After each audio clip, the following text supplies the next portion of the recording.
Hey there, survivor. If you can hear this, it means you're still alive. This is Jack's Nightmares, and this is your next story. The ocean stays quiet around me, the kind of quiet where every small sound has its place. Water moves along the hull in steady slaps. The loose panel inside the cabin shifts when the boat rolls, reminding me that I never got around to fixing it. My fishing line scrapes against the railing as I pull it in again and find the hook bare for the third day straight. I sit there for a moment, staring at the empty hook, trying to remember the last time I pulled up anything worth eating. My name is Mark.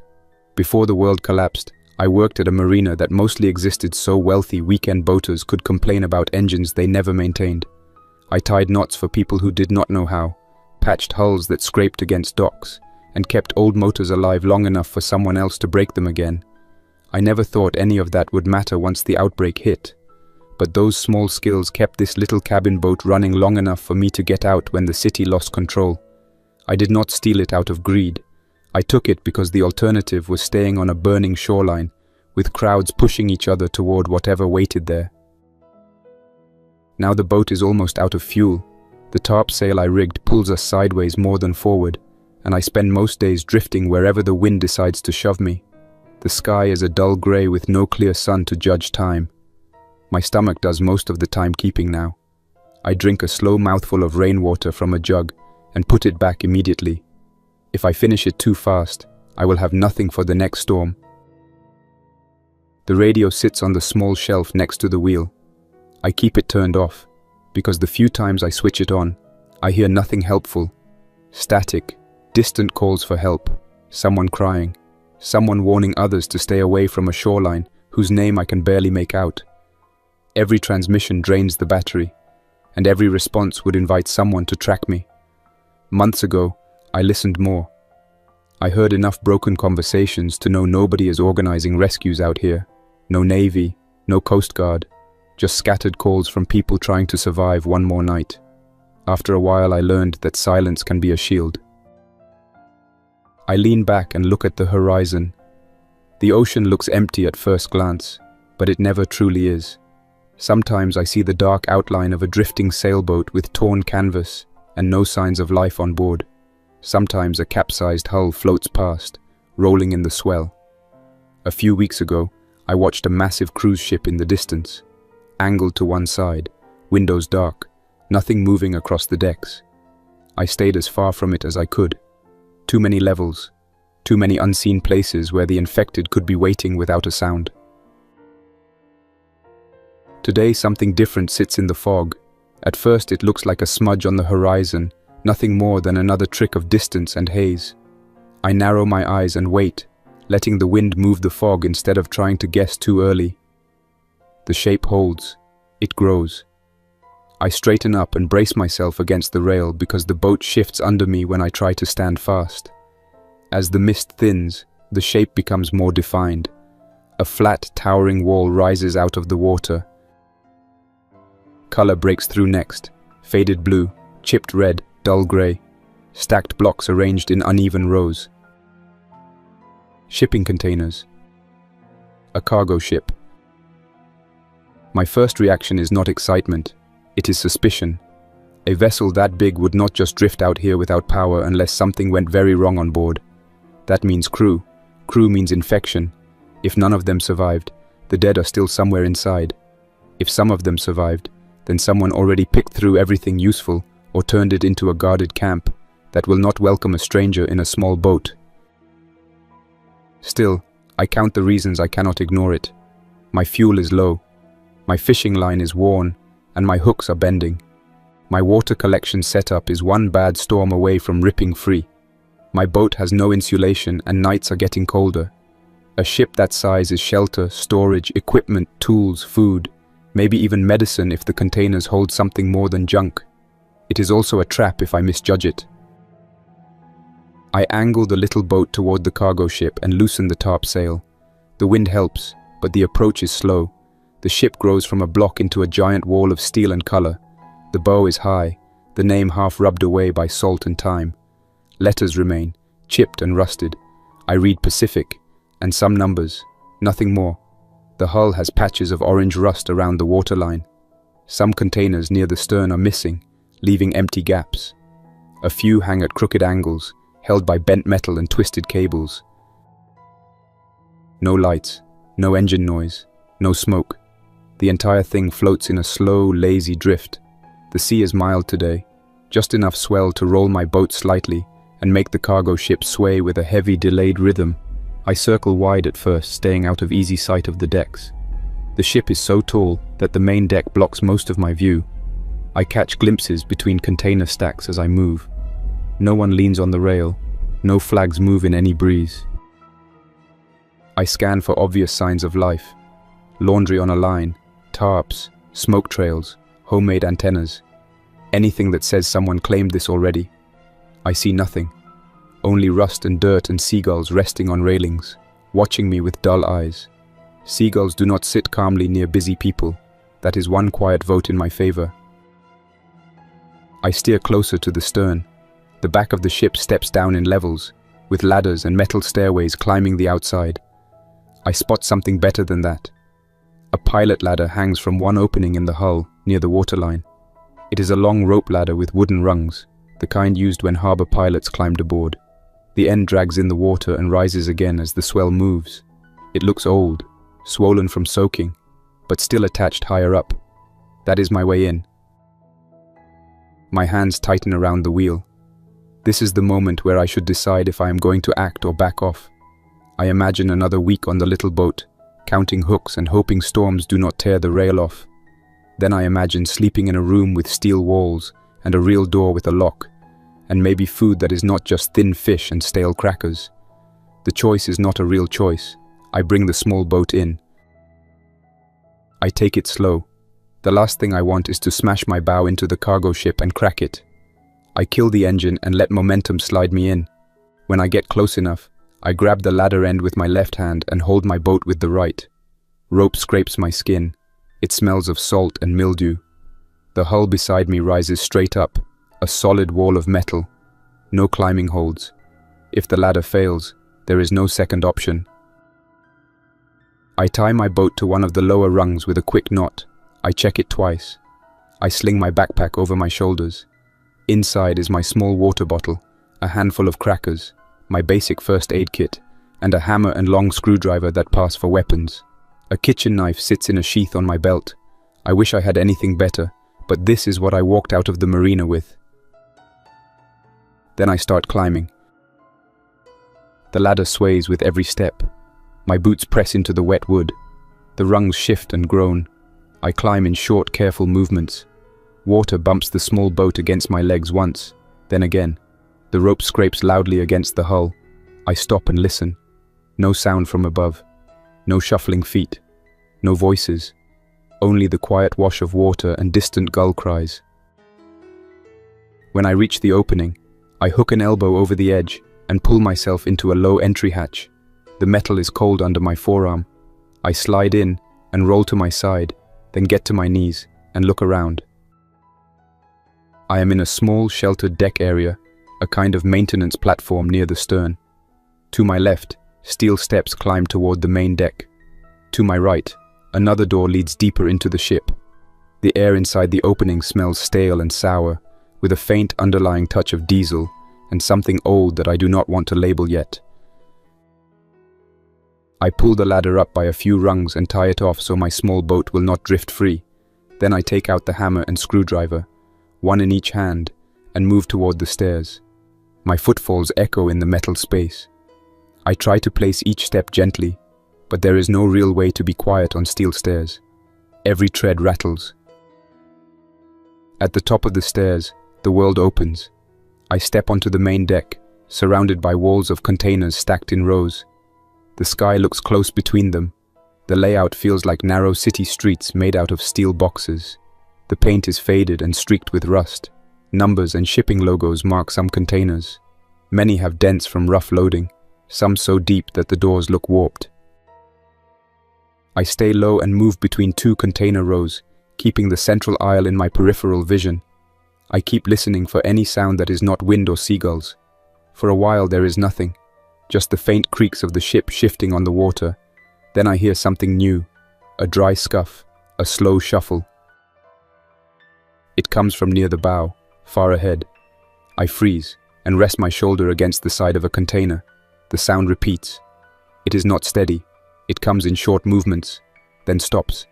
Something is moving up there.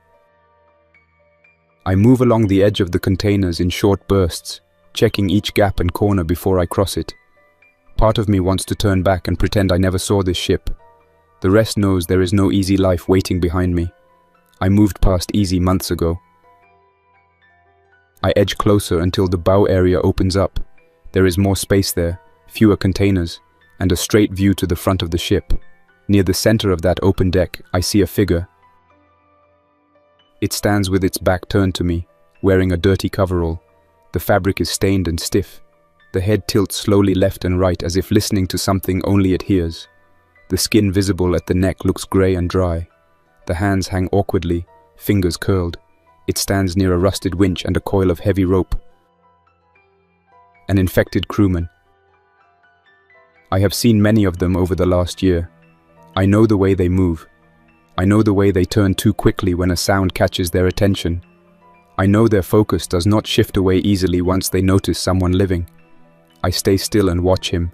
The body sways a little with the ship. The head twitches toward a squeak on a far railing, then settles again. If there is one, there are more. That is a rule I learned early. Infections spread fast in closed spaces. A cargo ship is nothing but closed spaces. I back up slowly, keeping my eyes on him until the container hides him again. Then I turn slightly and slide along the wall. My hands sweat against the hammer and screwdriver handles. I feel the old urge to rush. I do not. Rushing is noise. Noise is death. Instead of returning to the ladder right away, I look for other access points. I need to know where the bridge is, where the living quarters sit, where the likely food stores might be.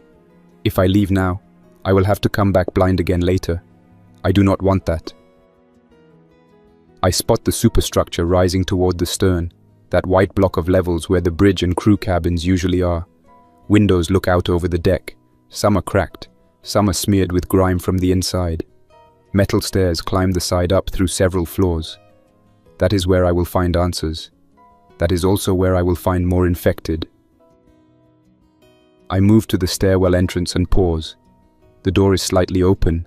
It has marks along the frame where something heavy slammed against it over and over. Someone tried to break in or out at some point. I nudge it open with the hammerhead and peer inside. A narrow hall runs away along the interior wall, with another set of stairs leading up and down. The lights are dead. The only illumination comes from small square windows at each landing. The air inside is thicker.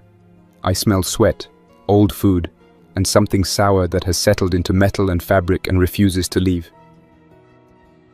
I take the stairs up, one step at a time, keeping my shoulders turned slightly so I can move back down quickly if I have to. The hall on the next level opens into a row of doors with small cabin numbers. Some stand open, some closed. I move past the open ones first and flick my eyes inside.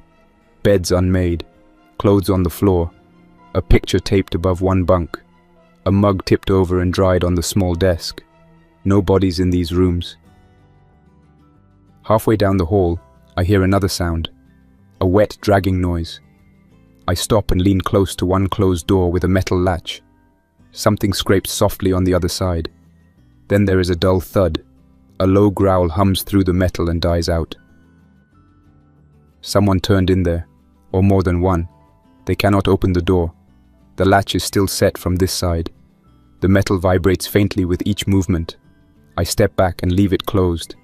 I am not here to clear the ship in one day. I am here to learn the layout and decide if this floating tomb is worth the risk. On the upper level, the hall leads to the bridge. The door here is partially blocked by a tipped chair and a fallen cabinet. I ease them aside just enough to slip through. The bridge is a wide room with many windows looking over the sea and deck. Most of the control panels are dark. Paper charts lie scattered on the floor. Coffee cups stand where someone put them down and never picked them up again. Near the middle of the room, two bodies lie crumpled in old uniforms. Their clothes match the coveralls I saw below. Their skin is dry and pulled tight. One has a large dark patch on the chest where some wound ended his life. Their eyes are dull and sunk. They do not move. They turned at some point, then someone ended them. Or they died in some other way after infection burned through them. I cannot tell. I keep my distance anyway and watch for any twitch. There is none. Next to the captain's chair, a small logbook rests on the panel. Open. The handwriting inside is cramped and rushed. Dates run in sequence up to a point about 6 or 7 months ago, then stop. I read pieces. Port closed. Orders to hold offshore until cleared. Crewman sick. Radio from other ship reports infection on board. Then, later, contained in cabin 3. Do not open. After that, the lines grow less neat. More fever. Fighting below deck. Engine room locked down. The final entries barely hold together. One word repeats several times across the page. Drifting. I close the logbook. I know enough. From the bridge windows, I can see most of the deck. There are at least 3 visible infected moving slowly between the container rows. They wander without direction, responding only when something creaks too loud or a gull takes off in a burst of noise. There are likely more below. The ship is not empty. I stand there for a while and think. My small boat cannot keep me alive much longer. This ship can, if I can control it. I do not need the whole thing. I only need one safe area with controlled access, and a supply chain from containers I can reach without walking through a maze of hungry dead every time. The plan forms in pieces. First, mark safe and unsafe zones. Second, find a living space close to exit routes. Third, identify containers that might hold practical supplies rather than junk.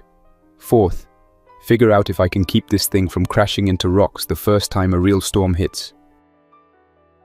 That is long term. Short term, I need to get back to my boat, confirm it is still there, and bring some of my gear aboard. There is no point thinking about cargo if I get stranded without water, because one loose knot failed. I move back down through the stairwells, marking the doors that have movement behind them in my head. First level, cabin door with scraping. Second level, washroom with the door slightly ajar that smells wrong, so I pull it fully shut and jam a broken broom handle through the handle bracket. I move quiet, but my presence still stirs sounds from behind some doors. The ship is not awake all at once. It is half sleeping through disaster. On the main deck again, I keep to the container shadows and circle toward the stern. The infected on the bow remains where he was, head turning in short jerks. One more now stands near him, swaying and bumping against the rail. If the number on deck doubled in the time I was inside, then there are many more below, waiting for noise or scent. I reach the stair down to the maintenance platform, and then the hatch where the ladder waits. I check the knot holding my small boat. It is still tight. The boat bobs gently against the hull. Everything is where I left it. That small detail sends a wave of small relief through me. Climbing down is harder than going up. Now the drop is visible, and the water looks closer in all the wrong ways. The ladder swings more. Once, a swell lifts the boat just enough to tap the bottoms of my boots. I grit my teeth and keep going until my feet land on the deck. I move fast to untie and push away from the hull before the ladder hooks the bow and drags me back under the ship.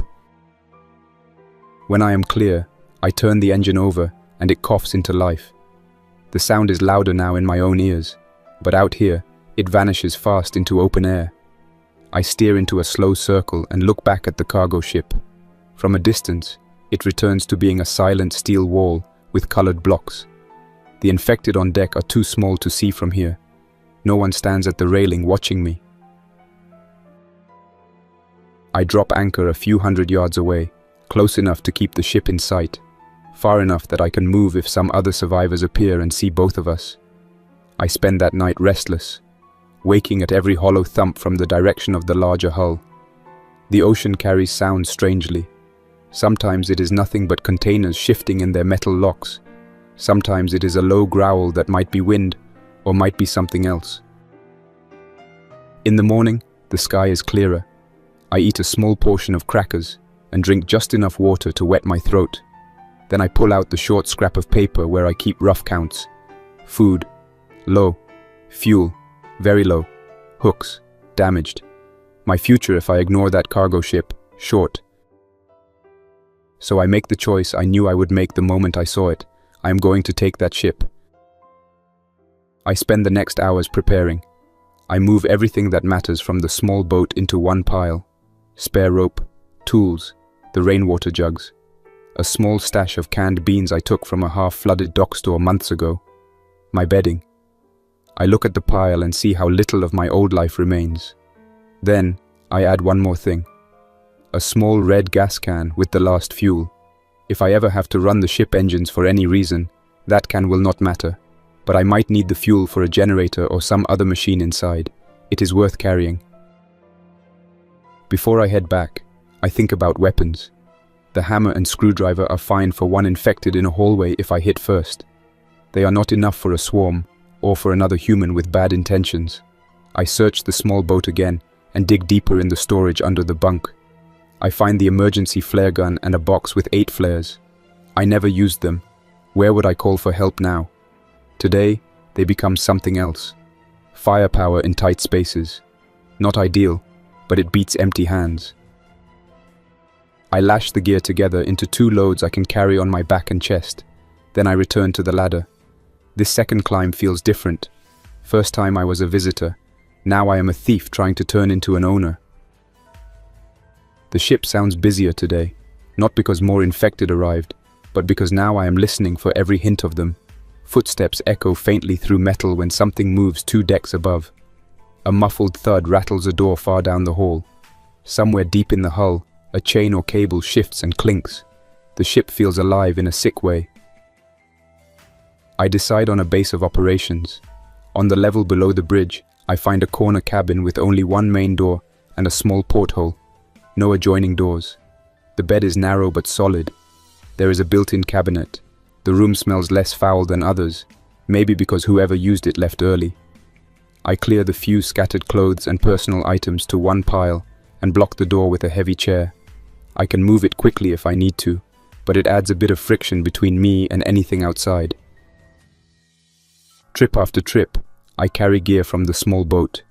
Rainwater jugs first, food next, tools and rope after that. Each time I go up and down the ladder, my hands get more sore. Each time I step onto the main deck, I check my surroundings again.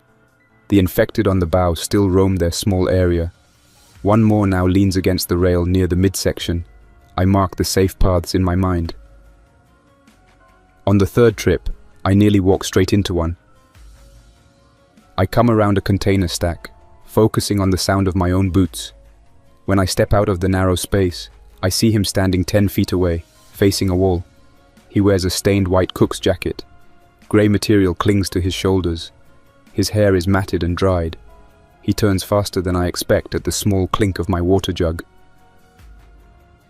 His eyes lock on me. His mouth opens. A low noise comes out, rough and broken. Then he moves. Arms stretch forward, fingers crooked. His steps are uneven, but driven. I step back and drop the bag on my shoulder.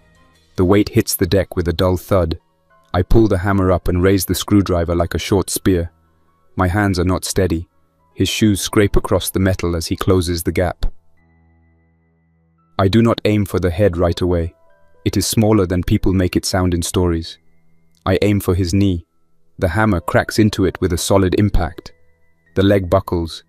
He drops to one side and slams into the container, then swings his arms toward me from the ground. I jump back a step. His fingers catch my pant leg and tug. I kick hard at his arm and feel something give.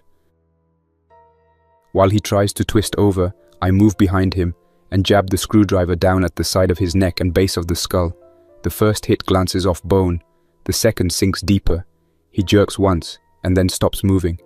The only sound for a moment is my own breath, fast and shallow. I listen hard for any answer from the rest of the deck. Sometimes infected react to another body dropping. Sometimes they do not. This time, nothing changes. The 3 near the bow keep their slow, senseless paths. I drag the cook's body behind one container, also for my own mind. I do not want to see him every time I walk that path. That small fight reminds me how close everything is here. One mistake, one loud clatter, and I will be stuck swinging hand tools in a tight hallway while a dozen dried hands grab for me. If I want to survive on this ship for more than a week, I need control. I start by writing rough notes on the cabin wall. I use a marker I found in the bridge. On one section of the wall, I draw a simple layout: main deck, container lanes, stairwells, bridge level, my chosen cabin.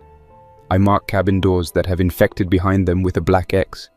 I mark safe holes with circles. It is not perfect, but it turns my memory into something real. Next, I think about noise. If I can lure infected into confined parts of the ship and then lock them in, or drop them through open hatches, I can clear key routes. On the level below the main deck, there are storage rooms and workshop areas that I can seal from the outside. I decide those will become holding spaces. I take a small wrench from one of the tool rooms and carry it to the bow. I stay in cover behind containers until I am near the winch where the first infected stood. He is still there, joined now by two more. Their clothes hang loose. One is barefoot. Their feet leave faint smears on the deck where whatever dried in them still flakes. I flick the wrench against the rail once.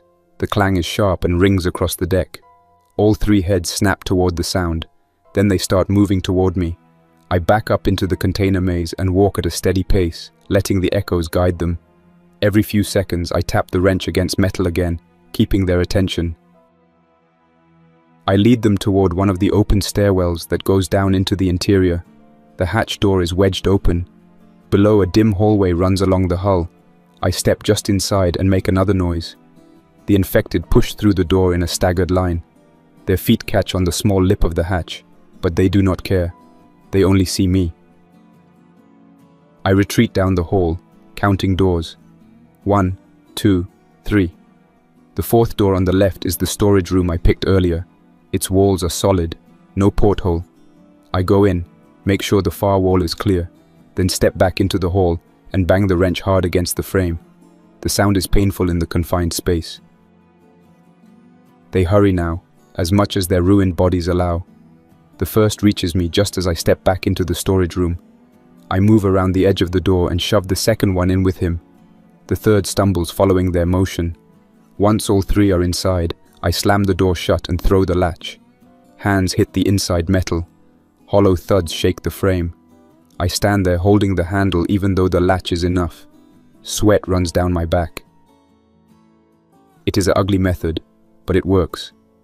I repeat it with others through the day, always careful to limit the numbers I handle at once. I never bring more than 3 or 4 into one trap. Some doors do not hold. On one room, a rotten latch bends, and the door bursts outward under their weight. I have to scramble up the stairs and escape onto the deck with 3 infected snapping at my heels. I get away, but I mark that hole with a big line of black on my cabin wall later. Unsafe. By the time the sky starts to turn darker through the porthole, I have a clearer picture of my new prison. The infected I can see on the open deck are fewer. Most now stand behind storage doors that shudder occasionally when they move. The halls I need most are clearer. There are still many I have not met yet. Too many closed doors. Too many sounds deeper inside. But I now have a safe path from the ladder to my cabin and from my cabin to a handful of containers near the stern cranes. That is enough for the first day. I eat in my new cabin, sitting on the narrow bed with my back to the wall.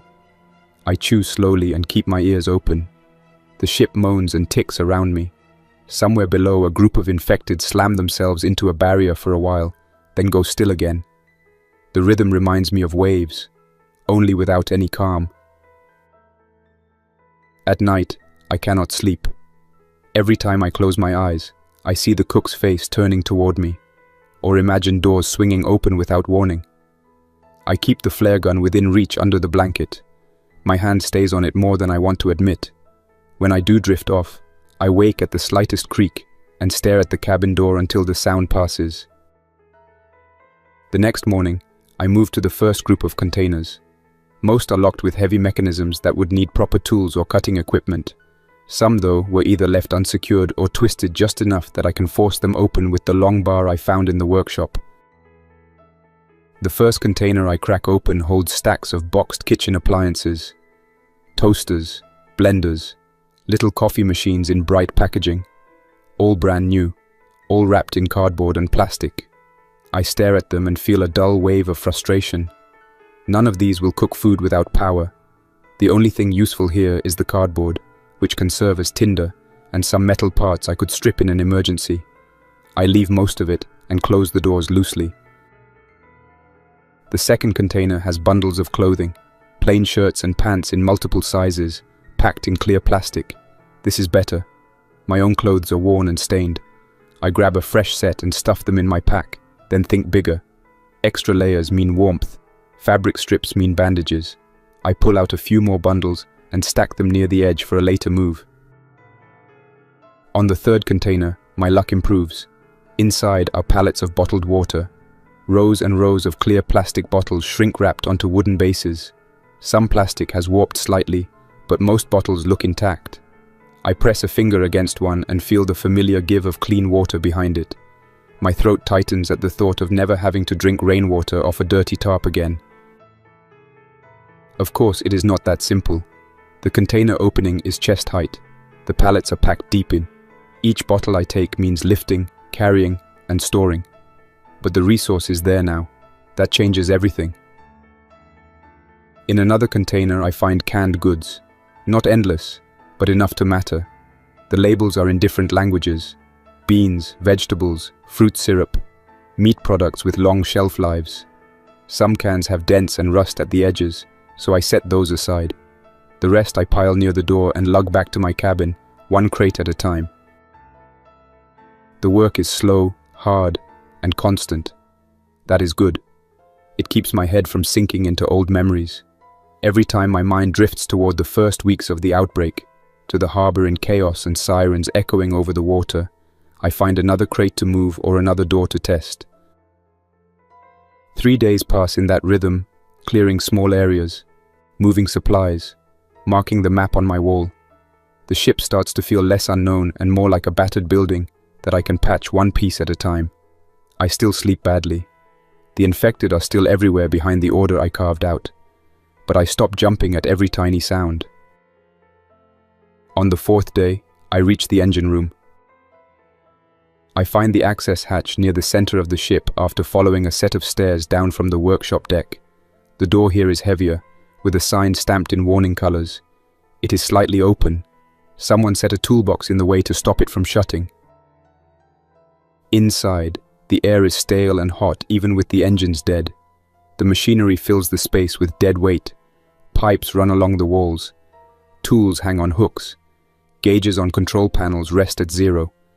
There are 3 bodies here, 2 near the main console, 1 near the door. All of them wear heavy work clothes. All of them are still. One has a wrench clutched in a stiff hand, arm reaching toward a valve that never got turned. I check each one from a safe distance with the end of a long rod. No reaction. They have been dead for months. The infection inside them is spent or dried. I would still never go to sleep near them, but they are no threat now. I look over the controls. I am not a ship engineer. I know small engines, not machines the size of a house. I can see enough to understand why nothing runs. The main control switches are locked in safe positions. The fuel gauge is read near empty. A few indicator panels have handwritten notes taped over them, saying things like, "Do not start, coolant problem." Even if I wanted to move this ship, I do not have the fuel or the skill to run these engines for long without blowing something. I accept that. I do not need mobility. I need stability. I inspect the ballast controls instead. Most are manual valves. That I can understand. If I ever have to adjust the tilt of the ship in a storm, I might manage that with time and caution. Back on the main deck later that day, I notice the horizon looks different. Darker in one direction. Clouds stack higher, thicker. The wind has a sharper bite in it. A storm is forming. Storms on a small boat were bad. Storms on a massive cargo ship are something else. You cannot outrun them with a dead engine. You cannot control much. You can only tie down, close up, and hope your anchor or the currents do not slam you into a rock shelf somewhere. I walk the edges of the deck and peer over the side. There is no anchor line down. The ship is free drifting. I feel a small twist in my gut at that. If a strong wind catches the hull wrong, we could end up grinding against some unseen reef miles away from any help. In the afternoon, the first real gusts hit. The ship rocks deeper. Containers groan in their locks. Some of the hanging ones sway in slow arcs that make my stomach tighten. Rain starts as random drops, then thickens. The air turns into a wall of water and noise. I retreat inside and dog down as many hatches as I can reach safely. On the way, I hear infected below responding to the new vibrations. Their voices rise in muffled sounds through floor plates as the storm wakes the metal around them. Back in my cabin, I sit on the bed and feel the ship roll. Loose items on the shelves slide and fall. I pick up what I can and wedge it in place, but there is only so much I can do. Through the porthole, I see nothing but sheets of rain. The worst moment comes near dusk when the ship rolls farther than it has yet. A deep groan runs through the hull. Something heavy shifts down in the container stacks with a boom. For a second, I imagine the whole load breaking free, tearing through the deck, and rolling us onto our side. The sensation of moving never fully leaves. I decide I am done just trusting drift. I grab my flashlight and head back toward the engine room, bracing my shoulder on the walls as I move against the roll. The infected behind closed doors howl louder now, stirred by the motion and the noise. One slams a door so hard that the latch snaps and the door bounces open an inch. I shove it shut again and jam a metal bar through the handles. The impact bruises my palms. In the engine room, the noise from outside is a distant roar. I move to the ballast controls and check the labels again. The ship is tilting slightly towards the port side. If I can move enough water between tanks to counter that, maybe I can keep it from reaching a critical angle. I know I could also make it worse if I open the wrong valves. The thought runs through my head that this might be the most arrogant thing I have tried yet. But sitting and waiting while the ship tips more every hour feels worse. I pick the simplest option. I open one valve that feeds a starboard tank, very cautiously, and stand with my hand on the control, listening. There is a low rush as water shifts. The floor under me vibrates just enough to feel through my boots. After a minute, I close it again and wait. On the next deep roll, the tilt feels a little less sharp. It might be my imagination, might be real.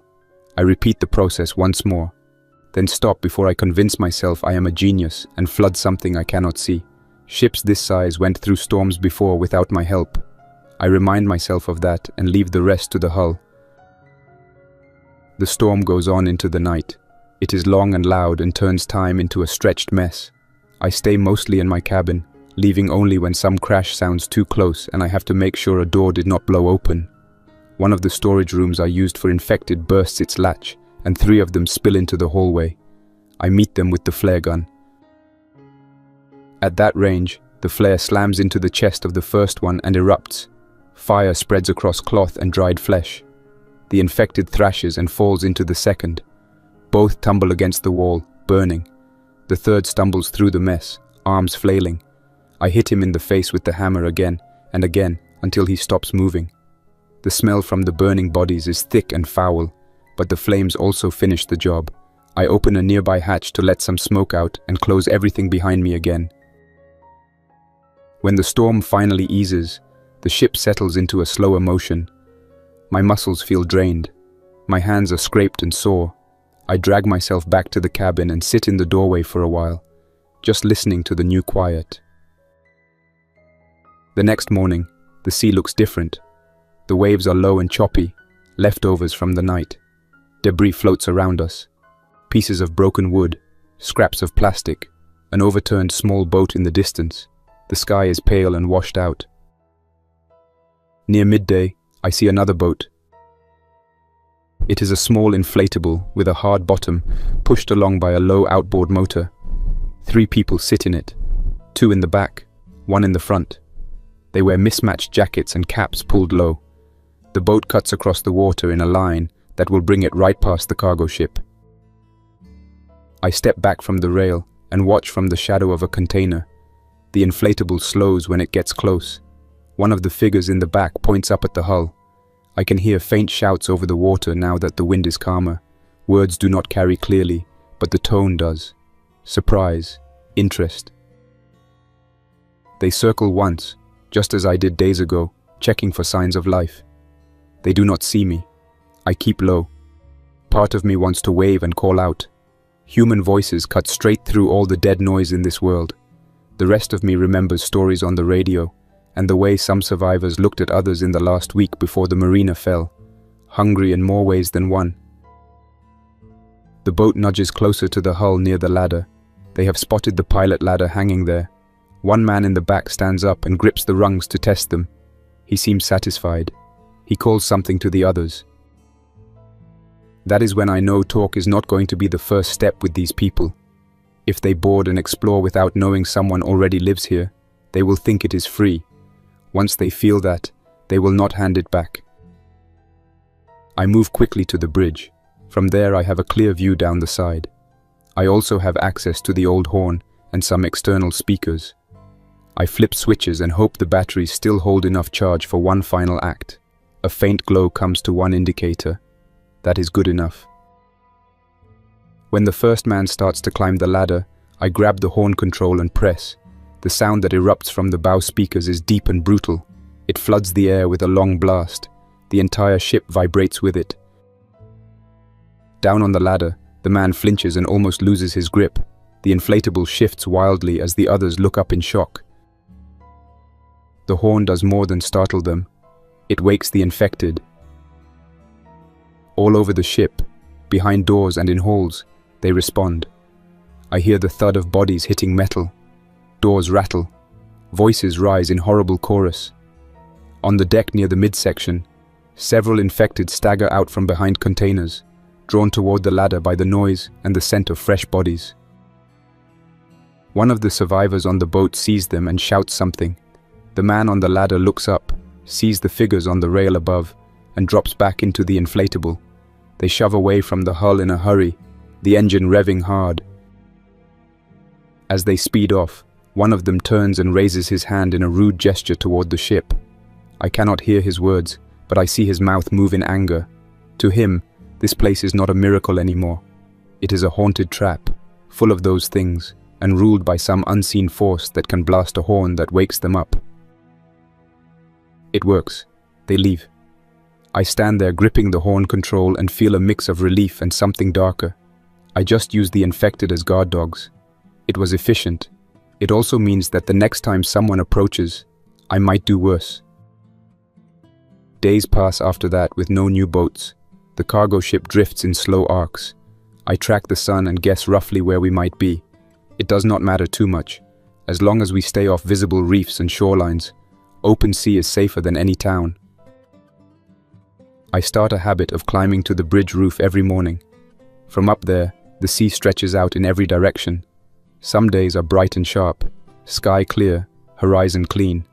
Other days are dull and colorless, everything blended into one long smear of water and cloud. I scan for masts, smoke, unusual bird patterns, anything that might mean land or other people.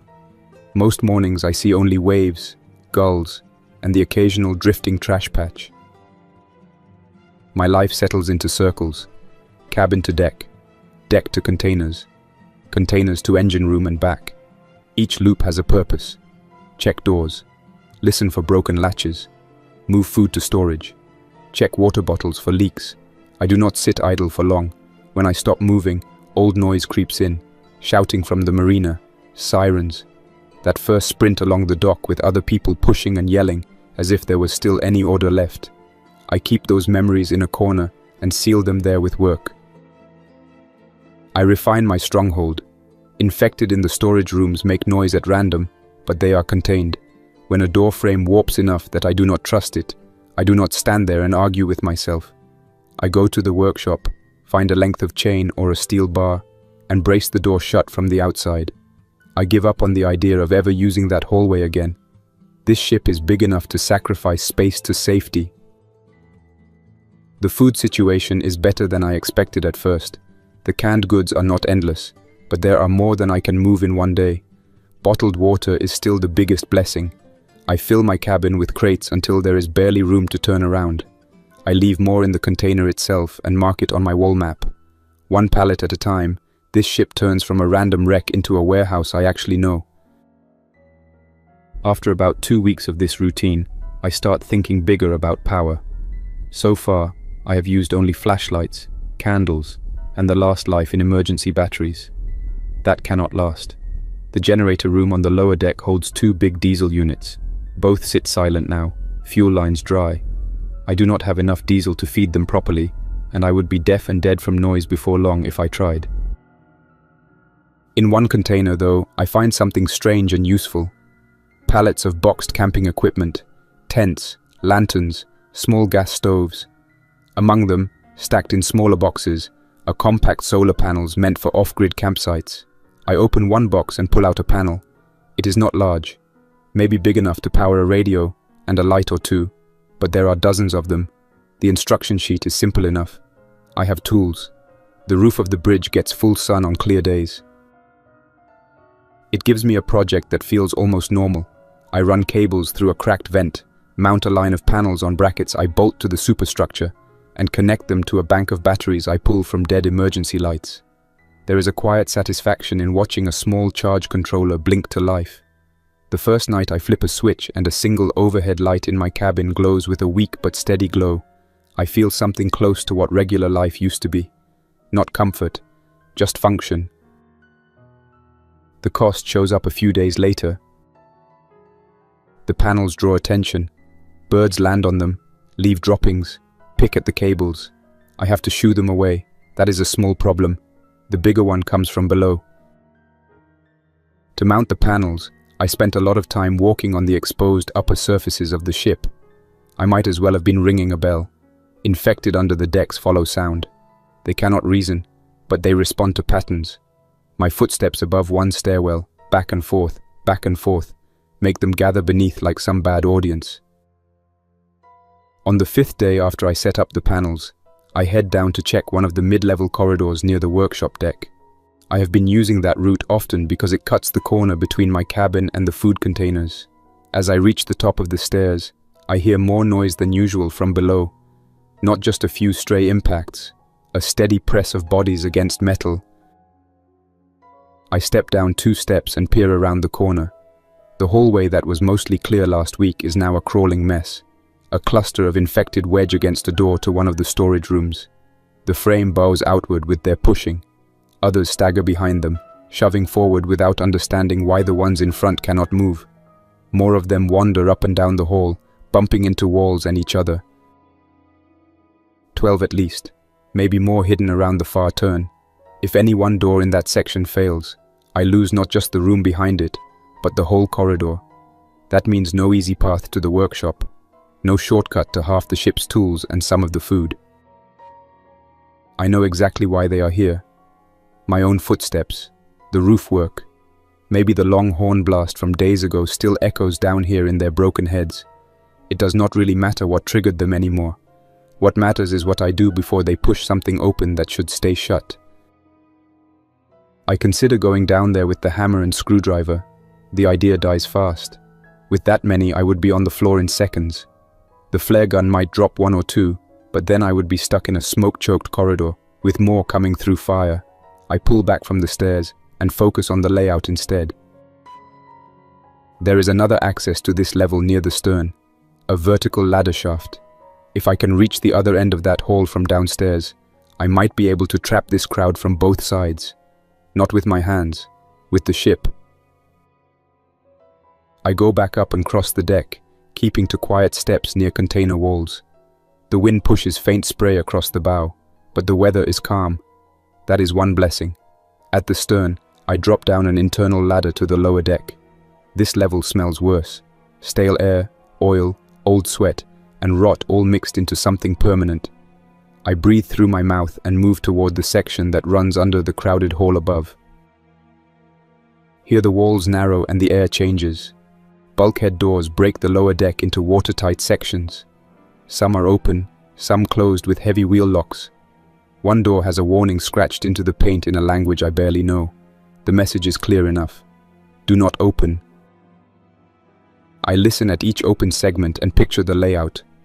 A low vibration carries through the floor from the infected crowd above. Their shoving echoes through the steel. 2 bulkheads on this level stand wide. If anything pushes through up there, the whole hallway will flood with bodies. I close the first wheel, then the second. Both groan as I force the seals tight. When the final lock clicks, the noise shifts. The infected still pound and scrape, but now the sound stays contained inside that one section. It feels cruel blocking off an entire slice of the ship with living things trapped inside, but pretending they are still people does nothing for me out here. I give myself that reminder and move on. Back in the stairwell, their noise fades into a dull background. Closing those doors buys time and keeps the infection from spreading into the parts of the ship I still need. Every choice pushes me the same direction. Survive in a smaller world or die in a bigger one. I choose smaller. A few weeks blur past. My hands heal and split again. Some nights I get a long stretch of sleep. Other nights I walk the corridors until sunrise, checking every door twice. Dawn after a night like that feels rough. The ship gives back nothing except silence and work. Then the ocean shifts in a way I recognize too well. It happens early in the morning on the bridge roof. I open a bottle of water and smell something wrong. Not rot or fuel. Earth, mud, plants. That smell only comes from shallow water near land. I grab the binoculars and search the horizon. After a long minute, I see a faint broken line off the starboard bow. Low rocks. Maybe an island chain. My stomach tightens. Open water is safe. Shorelines and reefs are a slow death for a drifting ship. I hurry to the chart table. The coordinates mean nothing without engines, but the outlines on one old map match what I see. Shallow reefs, dangerous drafts, warnings in red. We drift wherever the current wants. If the bow catches a rock, the sea will tear this ship apart long before I can react. I study the surface around the hull. Small streaks of foam show the current running at an angle. We are drifting toward the rocks but also sliding along them. If I turn the hull even slightly, we might catch the current and drift past instead of straight in. Mooring lines still lie coiled on deck. Heavy ropes made for ports and tugs. I drag one coil to the stern, tie it to a cleat, and push the rest into the sea. My idea is simple. Create drag on one side so the current pulls harder and turns the bow. The rope stretches and slackens as we move. At first, nothing changes. Then the bow begins to yaw by a small degree. It is barely noticeable, but it is there.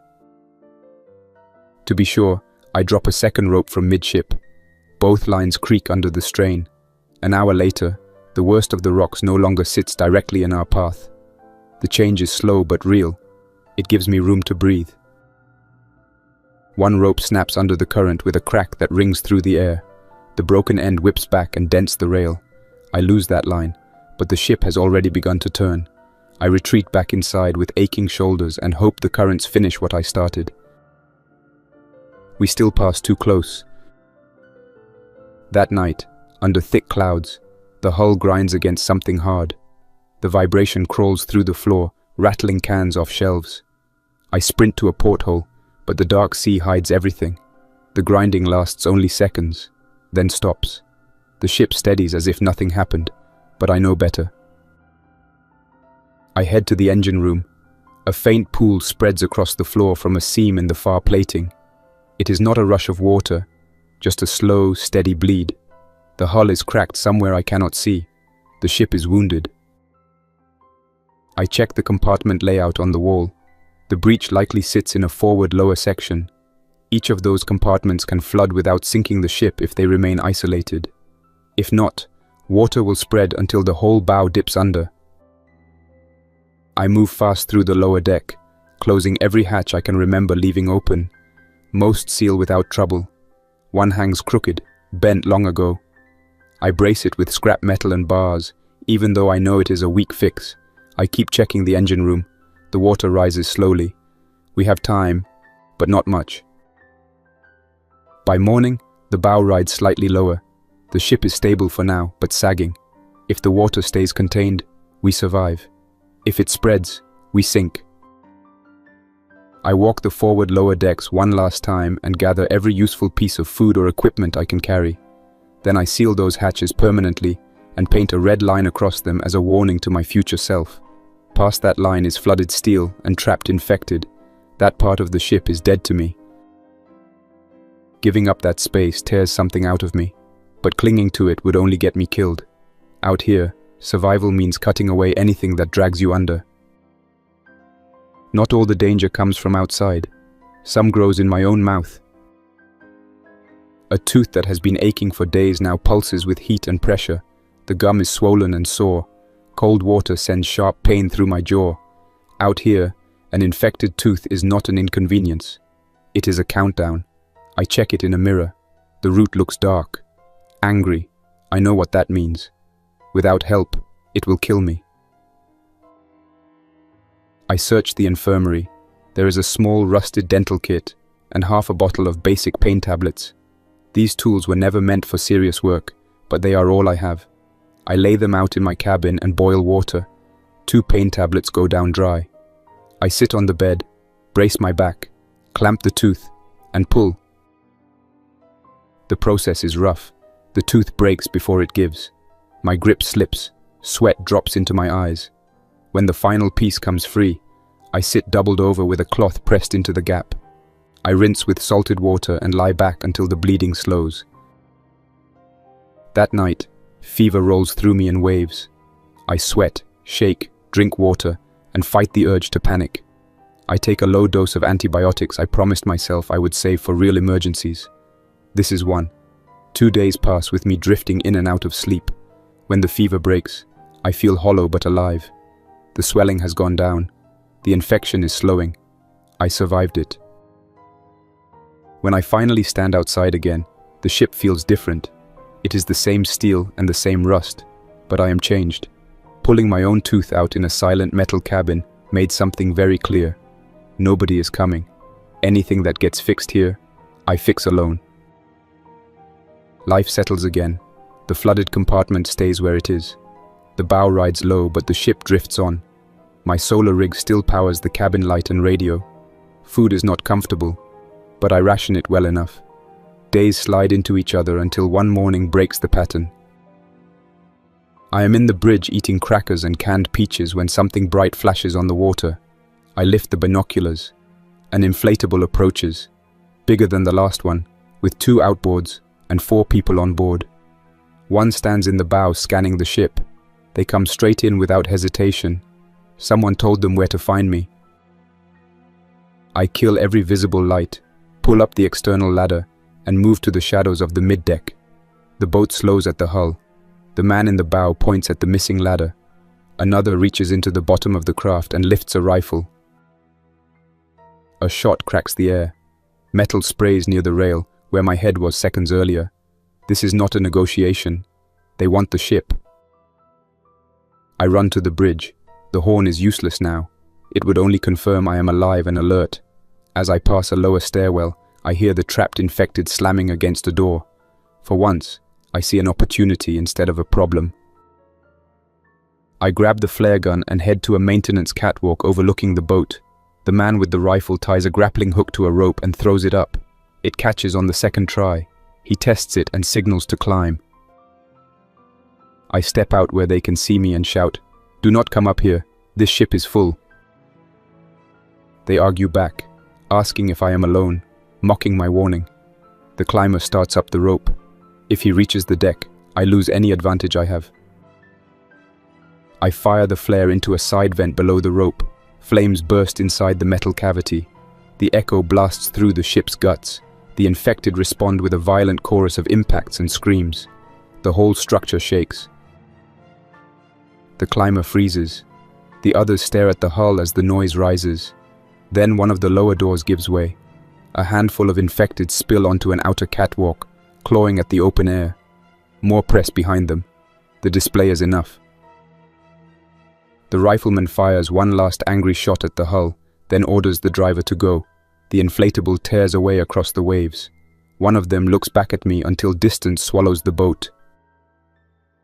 The infected on the outer catwalk scrape and fall until nothing moves except a few trapped bodies rocking with the ship.